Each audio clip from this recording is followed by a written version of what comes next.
Welcome to V999 news. కర్జిలి మండల తహసీల్దార్ కార్యాలయం వద్ద ప్రస్తుత యూరియా రైతు కష్టాలపై రైతులతో కలిసి వైసీపీ శ్రేణుల ఆధ్వర్యంలో నిరసన కార్యక్రమం చేపట్టిన జెడ్పీ చైర్పర్సన్ విజయ. ఈ మేరకు ఆమె మీడియాతో మాట్లాడుతూ యూరియా లేక రైతులు ఇబ్బంది పడుతున్నారని అన్నారు. యూరియా వేస్తే పంటలకి మంచిది కాదు, క్యాన్సర్స్ వస్తాయి. గతంలో అందరూ రైతులకి ఇచ్చి మరి రైతన్న వాళ్ళు ఉత్పత్తి ఎక్కువ చేయాలంటే, దిగుబడి రావాలంటే ఇది ఇప్పటి నుంచి కాదు ఎప్పటి నుంచో ఉంది. సరే క్యాన్సర్ వస్తుందని మీరు అంటున్నప్పుడు దానికి రెమెడీస్ తీసుకొని ముందస్తు రైతులకి చెప్పి మీరు ఈ వాడకం తగ్గించండి, సేంద్రియ ఎరువులకు వెళ్ళండి అని ప్రోత్సహించాలి.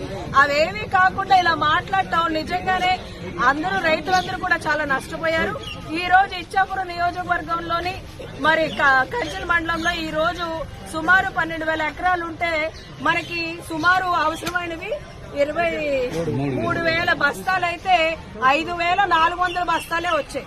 మరి ఇంత సమస్యలో మేమందరం కూడా ఇక్కడ వైఎస్ఆర్సీపీ పార్టీ నుంచి మరి ఎంపీపీ గారు కానివ్వండి, జడ్పీటీసీ గారు, సర్పంచ్లు మొత్తం ఉన్న ఎంపీటీసీలు, సర్పంచ్లు అందరూ కూడా ఈ రోజు ఇక్కడికి రావడం జరిగింది. ఎంఆర్ఓ గారికి నివేదిక ఇవ్వడం జరిగింది.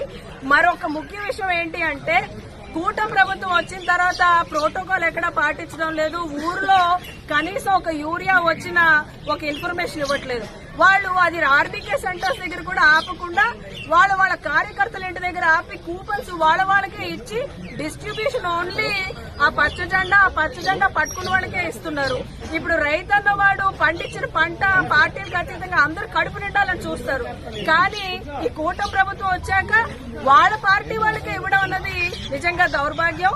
మరి అలాంటివి జరగకుండా ప్రతి రైతు నష్టపోకుండా ఏదైతే ఇంటెంట్ ఉందో దాన్ని పెట్టి మొత్తం తీసుకొచ్చి ప్రతి రైతుకి ఇవ్వాలని ఇవాళ వైఎస్ఆర్సీపీ పార్టీ నుంచి మేమందరం కూడా డిమాండ్ చేయడం జరుగుతుంది.